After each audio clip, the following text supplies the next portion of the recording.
Audio Jungle.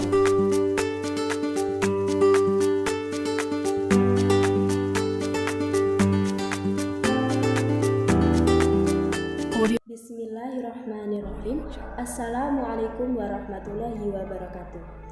Nama saya Fitri Aisyah, NIM T2019-1474. Di sini saya sebagai presentator ketiga di kelompok 4 akan melanjutkan materi yang telah disampaikan oleh teman saya. Di sini saya akan mempresentasikan poin E dari makalah kami yang berjudul Pengembangan Bahan Ajar Akidah Akhlak di Madrasah.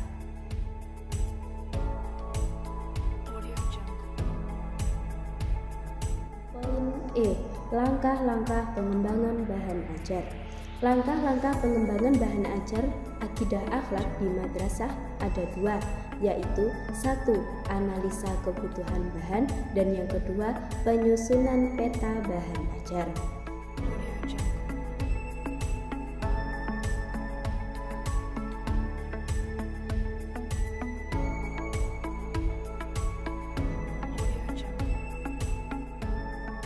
Satu, analisa kebutuhan bahan. Untuk mendapatkan bahan ajar yang sesuai dengan tuntutan kompetensi yang harus dicapai oleh peserta didik, maka diperlukan analisis SKKD, analisis sumber belajar, dan penentuan jenis serta judul bahan ajar.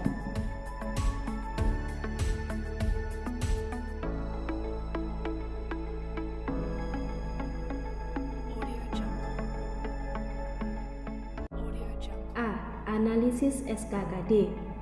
Analisis SKKD dilakukan untuk menentukan kompetensi mana yang memerlukan bahan ajar.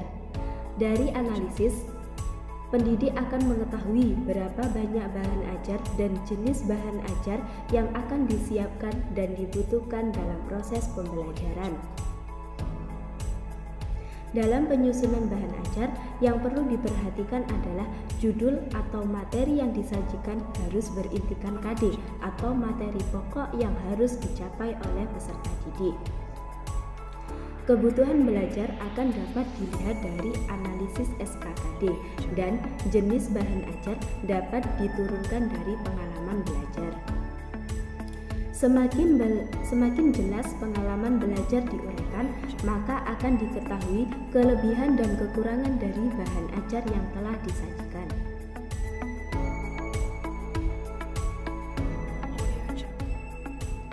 B. Analisa sumber belajar. Sumber belajar yang akan digunakan dalam penyusunan bahan ajar perlu dilakukan analisis. Dalam pengembangan bahan ajar akidah akhlak di tingkat madrasah perlu diperhatikan dalam penyediaan dan asas kemanfaatan dari sumber belajar, dan hal yang perlu diperhatikan dalam mengemas bahan ajar yaitu 1. Susunan tampilan, 2.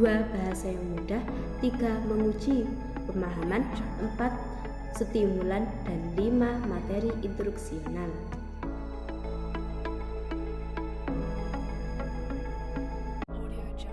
C. Pemilihan dan penentuan bahan ajar. Pemilihan dan penentuan bahan ajar dimaksudkan untuk memenuhi salah satu kriteria bahwa bahan ajar harus menarik dan dapat membantu peserta didik dalam mencapai kompetensi.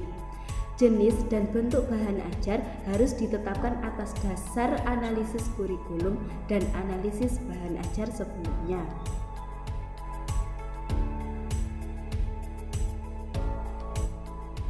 2. Penyusunan peta bahan ajar. Peta kebutuhan bahan ajar disusun setelah diketahui berapa banyak bahan ajar yang harus disiapkan. Peta bahan ajar dapat digunakan untuk menentukan bahan ajar, apakah bahan ajar tersebut dependen ataukah independen.